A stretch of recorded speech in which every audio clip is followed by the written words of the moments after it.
Assalamualaikum warahmatullahi wabarakatuh. Waalaikumsalam warahmatullahi wabarakatuh. Waalaikumsalam. Kita awali pertemuan ini dengan membaca basmalah bersama. Bismillahirrahmanirrahim. Teman-teman semua, hari ini sesuai jadwal adalah pertemuan ke-14. Jadi pertemuan terakhir ya untuk perkuliahan Pancasila di program studi pendidikan fisika. Tentu selama 14 pertemuan ini meskipun saya juga menyadari tidak persis 14 pertemuan kita bertatap muka seperti ini ya. Hanya ada beberapa pertemuan saja, dan di tengah-tengah pertemuan kita juga ada dibantu oleh Mas Jenny ya, yang sedang magang, mahasiswa program studi PPKN S2 UNY yang magang pembelajaran PKN dan Pancasila. Dan saya sendiri lebih banyak menyiapkan bahan tayangan sekaligus video atau audio podcast ya, untuk bisa diputar ulang oleh teman-teman semua. Itu harapannya ya. Kenapa tidak hanya bahan tayangan tetapi diikuti oleh audio podcast atau video? Harapannya teman-teman bisa mengulang kembali ya, membaca kembali ya, menyimak kembali penjelasan itu dalam podcast atau video yang sudah saya susun. Nah, pada pertemuan ini tidak lama lah, karena ini pertemuan terakhir. Jadi saya ingin menyampaikan bahwa mata kuliah Pancasila di perguruan tinggi itu orientasinya adalah memantapkan kembali pemahaman kita ya, pemahaman para mahasiswa tentang kedudukan dan fungsi Pancasila dalam kehidupan berbangsa dan bernegara. Pancasila adalah dasar negara, itu kedudukan utamanya ya. Pancasila adalah dasar negara sebagaimana termaktub di dalam pembukaan Undang-Undang Dasar 1945 alinea ke-4. Di sana disebutkan dengan berdasar kepada ketuhanan yang Maha Esa, kemanusiaan yang adil dan beradab, persatuan Indonesia, kerakyatan yang dipimpin oleh hikmah kebijaksanaan dalam permusyawaratan perwakilan, serta dengan menjunjung keadilan sosial bagi seluruh rakyat Indonesia. Itu kedudukan pertama, bahwa Pancasila adalah sebagai dasar negara. Kemudian dalam perkembangannya, bahwa Pancasila ini bukan sekedar dipahami sebagai dasar negara, tetapi juga dipahami berkedudukan sebagai ideologi bangsa atau ideologi nasional, di mana sebagai ideologi nasional Pancasila itu memuat cita-cita kehidupan berbangsa dan bernegara ke depan. Nah, karena itu kalau kita bertanya tentang apa cita-cita ke depan dari bangsa negara kita ini, tentu adalah sebuah negara yang berdasarkan ketuhanan, menjunjung tinggi nilai kemanusiaan, berpersatuan, berkerakyatan gitu ya, dan berkeadilan sosial. Itu cita-cita. Karena Pancasila sebagai ideologi nasional, sebagai ideologi bangsa, di dalamnya memuat cita-cita kehidupan berbangsa dan bernegara. Dengan demikian, Pancasila itu masih akan terus berproses. Dia sebagai dasar, sekaligus juga dia sebagai cita-cita. Dasar kehidupan kita berdasarkan dasar-dasar ketuhanan, kemanusiaan, persatuan, kerakyatan, kemudian keadilan sosial. Itu dasar penyelenggaraan kehidupan berbangsa bernegara kita. Nah, untuk apa? Untuk mencapai kehidupan yang didasarkan pada ketuhanan, kemanusiaan, persatuan, kerakyatan, dan keadilan sosial. Jadi dia dasar sekaligus juga cita-cita. Makanya dia dasar negara sekaligus juga ideologi bangsa yang di dalamnya memuat cita-cita kehidupan berbangsa dan bernegara.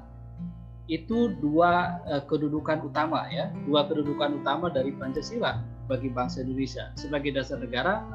Yang kedua adalah sebagai ideologi bangsa atau ideologi nasional yang di dalamnya memuat cita-cita kehidupan berbangsa dan bernegara. Nah, kemudian secara akademik ya, secara akademik ternyata Pancasila itu juga bisa kita dekati, kita kaji secara filsafat. Maka muncullah pembahasan tentang Pancasila sebagai sistem filsafat. Tempo hari kita bahas ada dua hal ya, Pancasila sebagai sistem filsafat itu. Satu, kita membahas Pancasila sebagai sebuah sistem filsafat yang sejajar dengan sistem filsafat negara-negara lain di dunia ini, gitu ya. Jadi itu yang pertama, kita membahas mendudukkan Pancasila sebagai sebuah sistem filsafat. Yang kedua, membahas Pancasila dikaji secara filsafat. Artinya kita mengkaji Pancasila dari sisi ontologinya, epistemologinya, dan dari aksiologinya. Nah, itu mesti itu. Kalau bicara filsafat, mesti tiga itu. Ontologi, tentang inti dari Pancasila itu apa, ya. Epistemologi, tentang bagaimana Pancasila itu, artinya bagaimana proses perumusan, gitu ya, sampai ditetapkannya Pancasila. Kemudian yang ketiga berkaitan dengan aksiologi, nilai guna, nilai manfaat, untuk apa sih sebenarnya ada Pancasila itu, gitu ya. Jadi secara akademik kita nih komunitas akademik ya, community of scholar ya, komunitas akademik di perguruan tinggi mengkaji Pancasila itu secara ilmiah bahwa Pancasila adalah sebuah sistem filsafat. Satu, Pancasila didudukan sejajar dengan sistem filsafat yang ada di negara-negara lain. Yang kedua, kita juga mengkaji Pancasila secara filsafati, ya, secara filosofis, ontologinya, epistemologinya, dan aksiologinya. Nah, kemudian yang terakhir kita bahas itu adalah bagaimana Pancasila ini menjadi dasar dalam etika kehidupan berbangsa dan bernegara. Ya, kemarin sudah teman-teman kerjakan audio podcast ya, masing-masing membahas tentang etika Pancasila sebagai sebuah sistem etika kehidupan berbangsa ya. Dan semua sudah saya terima ya, tugasnya semua sudah saya terima, tetapi belum saya putar semua gitu ya. Baru beberapa saja yang saya putar, saya dengarkan, dan sudah menggambarkan kondisi ideal. Artinya etika itu, yang 6 itu, kondisi idealnya bagaimana, kemudian realitas di lapangannya seperti apa, dan analisis teman-teman gitu ya. Ada yang mengirimkan cepat sekali. Jadi hari ini diberi tugas, besoknya itu sudah terkumpul. Ya, besoknya atau 2 hari kemudian ya, tugasnya sudah masuk. Itu bagi saya termasuk yang cepat ya. Dan pembahasannya juga sangat menarik gitu ya. Sangat menarik, terutama di pembahasan bagaimana etika penegakan keadilan. Ya, itu sangat menarik ya. Kondisi sekarang kita menyaksikan bagaimana realitas hukum dan keadilan kita itu jauh panggang dari api, katakanlah begitu ya. Ada yang menyebut dari teman-teman itu ya, hukum itu, keadilan itu hanya berlaku untuk si kaya, hanya berlaku untuk mereka yang punya kekuasaan, tetapi bagi yang miskin gitu ya, bagi rakyat kecil, atau sekarang bagi oposisi, katakanlah begitu ya, bagi oposisi itu sepertinya tidak berlaku gitu ya. Pokoknya dikejar, kalau harus dihukum ya dihukum, dipenjara ya dipenjara. Nah gitu. Nah teman-teman sudah mengerjakan itu.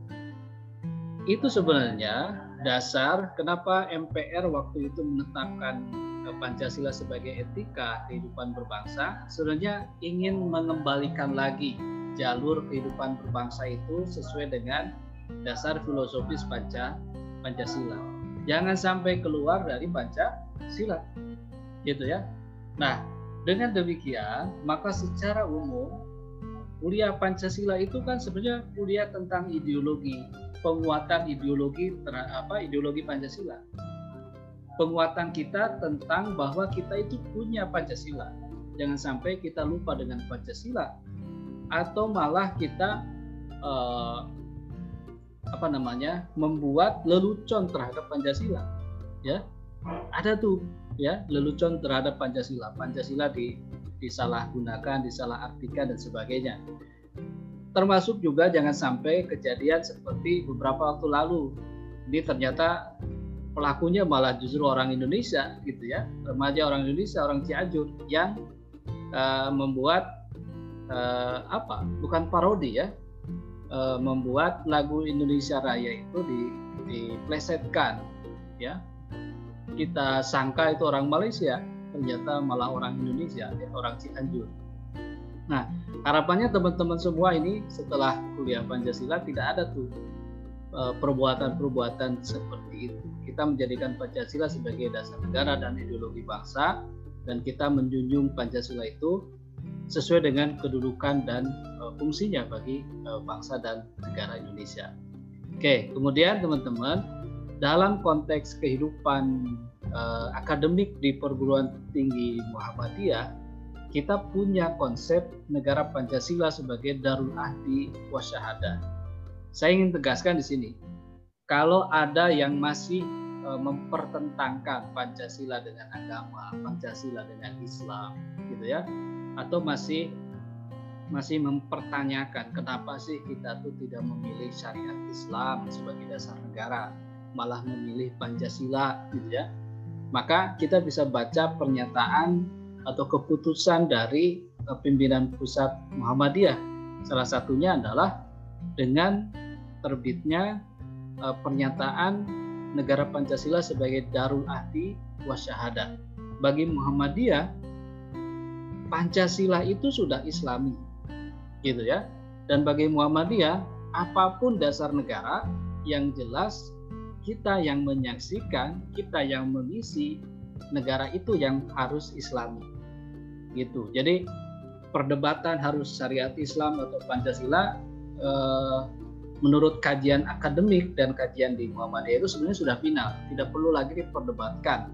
Ya, kita terima Pancasila sebagai dasar negara, sebagai ideologi bangsa, gitu ya, sebagai sistem etika kehidupan berbangsa, karena nilai-nilai Pancasila sebenarnya sudah Islami, gitu ya. Tinggal kita mengisi bagaimana nilai-nilai yang Islami itu dalam kehidupan kita sehari-hari.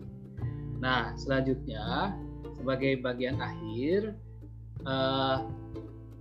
ada satu hal yang ingin saya peroleh dari teman-teman semua, ya. Selain kita mengkaji secara teoritis, ya, saya ingin juga teman-teman nanti mengkaji secara empiris.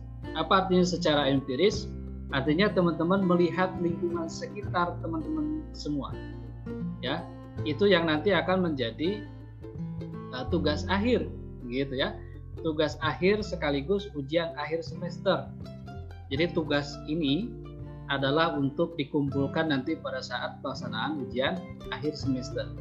Saya meminta teman-teman semua yang mungkin ada di daerahnya masing-masing, gitu ya. Silakan lihat lingkungan sekitar, amati lingkungan sekitar, kemudian ceritakan bagaimana implementasi nilai-nilai Pancasila itu. Artinya Pancasila dalam praktek, gitu ya. Anda lihat nih di lingkungan sekitar, ada seorang tokoh misalnya, seorang tokoh yang sebenarnya dia tidak pernah gembor-gembor saya Pancasila, saya Indonesia, saya Pancasila, atau saya paling Pancasilais. Dia tidak pernah gembar-gembor seperti itu, tetapi perilakunya, aktivitas kesehariannya sebenarnya sudah sangat Pancasilais, ya. Bisa dilihat dari sila pertama, kedua, ketiga, keempat, dan kelima, gitu ya. Nah, jadi amati lingkungan sekitar, kemudian nanti buatlah tulisan. Nah, buatlah tulisan, ya, artikel sederhana menceritakan tentang implementasi Pancasila, nilai-nilai Pancasila dalam kehidupan sehari-hari di lingkungan terdekat teman-teman semua.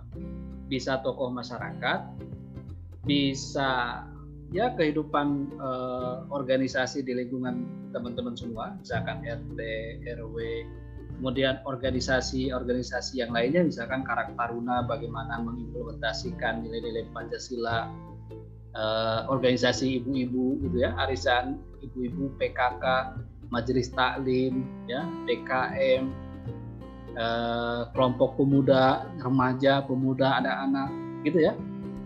Itu tapi yang di lingkungan sekitar teman-teman semua. Nanti ditulis menjadi artikel sederhana, ya, dengan sistematikanya. Nanti saya susulkan ya sistematikanya. Misalkan ada bagian pendahuluan, ada bagian pembahas metode, ya, ada bagian pembahasan, ada bagian kesimpulan, ya. Artikel sederhana tentang bagaimana Pancasila dalam praktek, gitu ya. Nanti minimal berapa halaman, mudah-mudahan nih dari berapa, ber-10, 1, 2, 3, 4, 5, 6, 7, 8, 9, 10 ya, kita ber-10 orang. Mudah-mudahan dari 10 orang ini terkumpul 10 artikel. Kalau misalkan satu artikel saja misalkan terdiri dari minimal 5 halaman, kali 10 itu sudah 50 halaman, ya. 50 halaman, nanti tambah satu artikel dari saya, misalkan sudah 55 halaman, tambah lagi kita cari artikel lain, minimal sampai 69 halaman, itu sudah bisa kita terbitkan jadi buku, gitu ya. Sudah bisa jadi buku. Nah, itu menjadi produk kita, Pancasila dalam praktek. Nah, ya, mungkin itu rancangan judulnya nanti, Pancasila dalam praktek. Basisnya adalah pengalaman praktek empiris, ya, lapangan sekitar rumah atau lingkungan tempat tinggal teman-teman semua, gitu ya. Artikelnya artikel sederhana saja, ya. Anda boleh gayanya bercerita seperti esai, gitu ya, esai sederhana, atau yang lebih serius ke arah artikel, boleh esai, boleh artikel lah nanti ya. Esai sederhana atau artikel, boleh gayanya bercerita atau boleh gayanya mengkaji secara akademik, ya, secara serius, secara formal itu juga boleh. Tapi gayanya mau bercerita juga boleh, gitu ya, menceritakan kehidupan sehari-hari. Terutama di masa pandemi ini, ya. Teman-teman kan 1 semester atau kita kan hampir 1 tahun ini, ya, hampir 1 tahun masa pandemi di kita. Maret itu kan mau ulang tahun itu pandemi, ya, pandemi di negara kita. Jadi selama pandemi itu bagaimana implementasi atau praktek pengamalan nilai-nilai Pancasila dalam kehidupan sehari-hari di lingkungan sekitar teman-teman semua. Teman-teman bisa soroti dari satu sila saja. Misalkan saya mau menyoroti nih pengamalan sila pertama di lingkungan sekitar. Selama masa pandemi ini gimana? Masjid ditutup, Jumatan awal-awal ditiadakan. Nah, tapi implementasi sila pertama itu tetap jalan. Caranya gimana? Gitu ya, nanti dicari. Atau fokus ke sila kedua tentang kemanusiaan. Bagaimana di masa pandemi lingkungan sekitar, anggota masyarakat sekitar itu tumbuh jiwa kemanusiaannya, jiwa gotong royongnya, jiwa membantunya, gitu ya, jiwa menolongnya. Misalkan karena banyak anggota masyarakat yang katakanlah bekerja tiba-tiba berhenti, kena PHK dan sebagainya, sumber penghasilannya berhenti, akhirnya muncul tuh di masyarakat pojok-pojok lingkungan kita ada sembako yang digantung, ya, sembako yang digantung, siapapun boleh isi, siapapun boleh ambil, gitu ya, ngisi atau ngambil. Ada yang ngambil karena tidak bisa ngisi, ada yang berlebih dia isi, gitu ya. itu tumbuh jiwa kemanusiaannya, dan bagaimana kita saling peduli kepada sesama anggota masyarakat yang lainnya. Kemudian ada mungkin yang menyoroti bagaimana sila persatuan, bagaimana kita sebagai warga bangsa itu semakin kuat, gitu, semakin kokoh bersatunya. Berbeda latar belakang, tetapi kita benar-benar bersatu melawan pandemi ini, misalkan gitu ya. Atau sila keempat, kerakyatan dan permusyawaratan. Bagaimana nilai-nilai kerakyatan tumbuh kembali di lingkungan sekitar. Atau kalau misalkan Anda mau melihat justru misalkan sebaliknya, bukan kerakyatan, bukan musyawarah yang muncul, tapi pandemi malah menghancurkan nilai-nilai kerakyatan, nilai-nilai persatuan, nilai-nilai kemanusiaan. Silakan saja tulis, itu opini Anda, bebas gitu ya, asal bertanggung jawab. Nah, kemudian ada mungkin yang menyoroti hanya pada sila keadilan sosial. Bagaimana keadilan itu dirasakan oleh seluruh warga masyarakat atau tidak, gitu ya. Pembagian bansos, gitu ya, pembagian sembako, bansos, PLT dan sebagainya. Apakah itu bisa dirasakan oleh semua di masa pandemi ini atau tidak? Atau ada mungkin yang tertarik, saya ingin menyoroti semua sila. Nah, silakan saja, ya. Karena menemukan banyak data di lingkungan sekitar itu, ya, di lingkungan sekitar menemukan banyak data yang data-data ini kalau dianalisis ini adalah bagian dari Pancasila dalam praktek. Sila pertamanya ada, keduanya ada, ketiganya ada, keempat, kelimanya ada, gitu ya. Nah, jadi itu nanti rinciannya saya susulkan ya. Rinciannya harus bagaimana tugasnya, berapa minimal halamannya, ya, maksimal berapa, ya. Syukur-syukur nanti karyanya bagus-bagus ya, teman-teman semua bagus karyanya.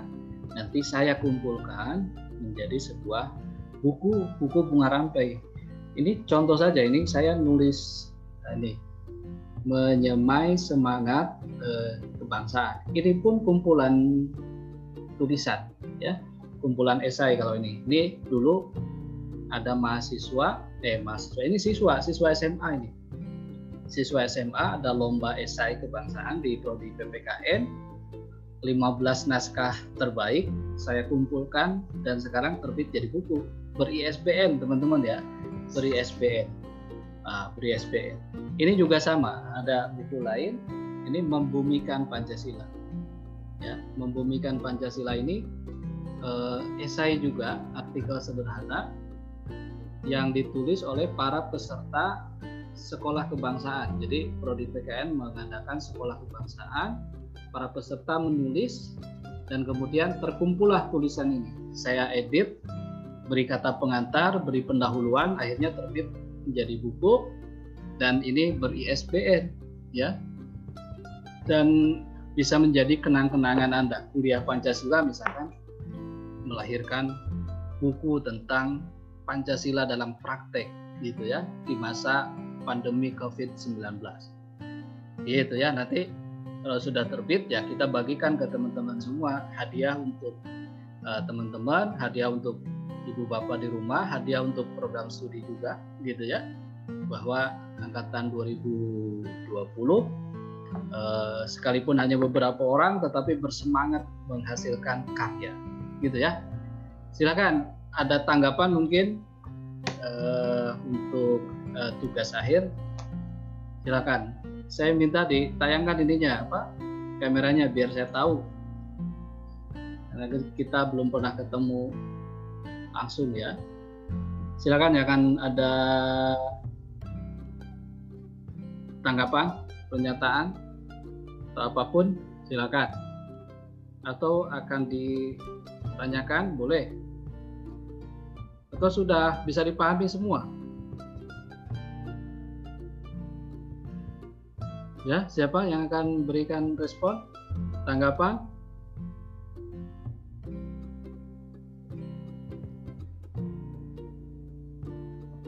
Ada? Coba saya minta Aribah Cika. Iya, Pak. Ya, ada tanggapan? Sepertinya belum, Pak. Belum. Jangan gini, Ada tanggapan? Belum. Ada tanggapan? Belum. Terakhir ada tanggapan? Tidak ada. belum, tidak ada. Oke. Berikutnya Mbak Yovanka. Iya, Pak. Ya, gimana? Kalau sekarang masih belum. Ya, tapi siap ya. Di lingkungan sekitar Anda sudah mulai memikirkan nih, lingkungan sekitar tempat tinggal Anda tuh kira-kira apa ya yang bisa dilihat Pancasila dalam praktek gitu ya? Iya, Pak. Dalam praktek keseharian. Oke. Mbak Yovanka di mana ini? Di Blitar, Pak, Jawa Timur. Wah, Blitar ya. Bagaimana ini di tempat makamnya Pak Soekarno ya? Iya. Ada makam Pak Soekarno. Oke. Tadi Mbak Aribah di mana? Sleman, Pak. Ah, Sleman. Oke, Sleman sini. Berikutnya Mbak Fatona. Belum ada, Pak. Belum. Mbak Fatona di mana? Oke. Di Pangkalan Bun, Kalimantan Tengah. Oh, Kalimantan Tengah. Oh, kok Kalimantan Tengah enggak juga ya? Ya, di Kalimantan Tengah coba lihat di lingkungan sekitar. Kalau nggak ada di lingkungan sekitar, diperluas lagi ya, lingkungan sekitar yang lebih luas. Bagaimana Pancasila dalam praktek di masa pandemi COVID-19 ya. Oke. Mbak Anissa Nur Aziza, Anissa yang satu. Anissa atau Anissa Aziza, Pak? Aziza dulu. Mana Aziza? Belum, Pak, belum ada. Ya, Aziza di Bantul. Oh, Bantul ya. Dekat sini Bantul ya. Ya, Pak. Anissa satunya lagi. Siapa? Ya. Ada tanggapan? Apa kira-kira? Untuk saat ini belum, Pak. Belum ya. Oke, siap ya tugas itu ya. Itu untuk UAS ya. Jadi tidak ada soal ya. Siap, untuk Pak. UAS. Tidak ada menjawab soal, adanya mengerjakan tugas. Oke. Mbak Anissa di mana? Bantul juga. Sudah di Jogja, Pak. Oh, di Jogja. Aslinya Aslinya dari NTT. Oh, NTT. Nah, yang diceritakan yang NTT saja ya. Jangan yang Jogja. Oh iya, Pak. Nah, bagaimana di NTT selama pandemi ini praktek Pancasila ya. Pancasila dalam prakteknya seperti apa? Oke, kemudian Mbak Prisma. Mbak betul ya? Apa? Mbak, Pak, saya perempuan. Betul. Oke, Mbak Prisma. Oke, Pak. Ada tanggapan? Belum ada, cuma sudah sedikit merancang. Oke, sip lah, sudah langsung merancang.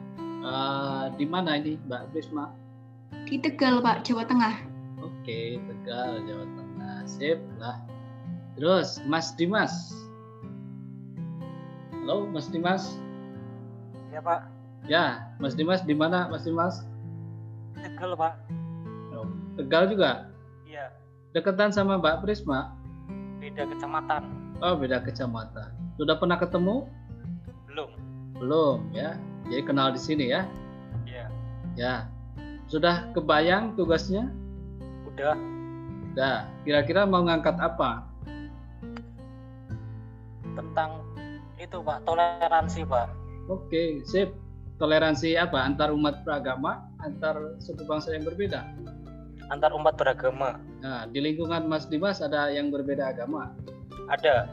Oke, sip ya. Kemudian Mbak Wanda Fadila. Wanda, Mbak ya benar? Iya, Pak, Mbak. Oke. Di mana Mbak Wanda? Ya, masih belum ada tanggapan, Pak. Belum. Iya. Tinggalnya di Cilacap, Jawa Tengah, Pak. Cilacap. Oke, Cilacap, Tegal ya, Blitar, Jawa Timur. Sudah ada bayangan mau bercerita tentang apa? Udah, Pak, tinggal dirancang saja. Tentang apa? Halo? Oke, nanti disusun lah ya. Kemudian satu lagi, Mbak Ririn. Iya, Pak. Di mana, Bu Ririn? Di Kulon Progo. Pak, Kulon Progo. Oke, apa yang bisa diceritakan nih di sekitaran Kulon Progo di masa pandemi ini? Gotong royong, Pak. Gotong royong seperti Kayak penyemprotan gitu penyemprotan yang dilakukan Karang Taruna gitu. Oke, bagus itu ya. Bagaimana Karang Taruna bergerak ya di masa pandemi ini melakukan penyemprotan lingkungan ya. Iya, Pak. Oke, sip lah. Nanti ditulis yang bagus ya. Nanti ketentuannya saya kirimkan ya. Pokoknya sekarang tulis saja dulu. Boleh gaya bercerita ya. Bercerita tuh kayak Anda menulis novel gitu ya. Boleh juga gaya ilmiah. Gaya ilmiah tadi pendahuluannya jelas, metodenya jelas gitu ya. Kemudian hasil dan pembahasan sampai pada kesimpulan ya. Kalau tidak ya model esai saja nggak apa-apa. Semuanya model esai nggak jadi masalah ya. Model esai juga sama, memuat ada paragraf pendahuluan, ada paragraf pembahasan gitu ya, ada paragraf penutup kesimpulan gitu ya. Oke, teman-teman, kalau tidak ada, masih ada yang gabung? Udah ya, ini yang keluar barusan Anissa satunya lagi. Oke, kalau tidak ada lagi yang akan ditanggapi, saya kira itu ya perkuliahan kita hari ini. Sekaligus ini perkuliahan terakhir. Tentu saya yang selama 1 semester ini menemani teman-teman semua menyampaikan terima kasih ya. Pertama terima kasih atas atensi partisipasi teman-teman semua dalam kegiatan perkuliahan. Kemudian yang kedua, sebagai manusia tentu saya tidak luput dari kesalahan gitu ya, kesalahan dalam kegiatan perkuliahan terutama, atau kekurangan di dalam proses-proses akademik ya, mestinya bertemu secara langsung tetapi tidak dapat bertemu gitu ya. Nah, karena itu saya menyampaikan permohonan maaf yang sebesar-besarnya. Mudah-mudahan semua bisa sukses di mata kuliah ini, lulus semua, tidak perlu mengulang di tahun depan gitu ya. Dan yang terpenting adalah kita memahami betul bagaimana posisi dan kedudukan Pancasila bagi kehidupan berbangsa dan bernegara kita. Itu saja yang dapat saya sampaikan, dan kita akhiri pertemuan kita hari ini dengan membaca hamdalah. Alhamdulillahirabbil alamin. Assalamualaikum warahmatullahi wabarakatuh. Waalaikumsalam. Waalaikumsalam warahmatullahi wabarakatuh.